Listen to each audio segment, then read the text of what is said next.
Do you feel like Louis was in a bad deal for where y'all were? I mean, now that you know, looking back, because when people first jump in, like you say, you learn it. Even Birdman said, like, some of the things that he did in the past, like, I wish I could do it better. I was learning. I didn't know. I don't think Louis was in a bad deal. The deal that Louis was in was the same deal every artist was in with Lawless Incorporated. It's the same deal that I talked to and did an interview with Crane's Business Magazine. It was no more than just doing a split. At the time, things was changing. You got to look at right now. You don't even have CDs now. Facts. We was coming into it when CDs was playing out. I had to buy boxes of CDs and have them printed up to pass out for free to get things going. So when you look at that, it's when you spend money to get the buzz going, how do you get your money back? Streaming wasn't going crazy. They were still trying to figure it out. Right. So CDs is not going crazy and streaming is not going crazy. You're left with nothing to make money off of but ancillary income. Shows, merchandise, and things of that nature.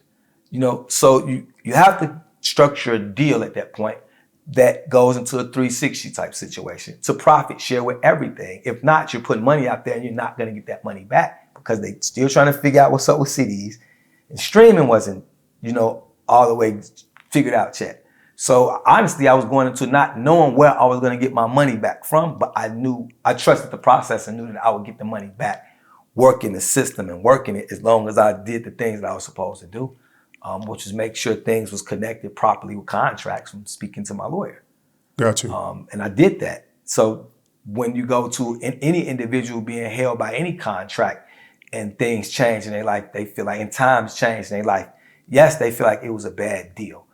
You buy a car right now, today, 2022. It's 2021. 2023, how you gonna feel? Bad deal. Absolutely. That's how it goes. At the time, it was a great deal. When you went in there at the time, they probably gave you a discount, some incentives. It was great at the time. But when time passed, the long term, you start looking at it. Most of the time, you don't look at the benefit.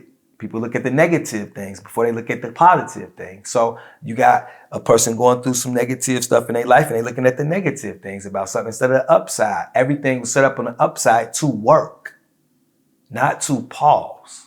Got you. Everything set up to work. That was how the company was structured. That's how you structure the deals with the artists. It's to work. It's for things to flow. It's for numbers to increase. When numbers increase, everything increases. I definitely don't think it was a bad deal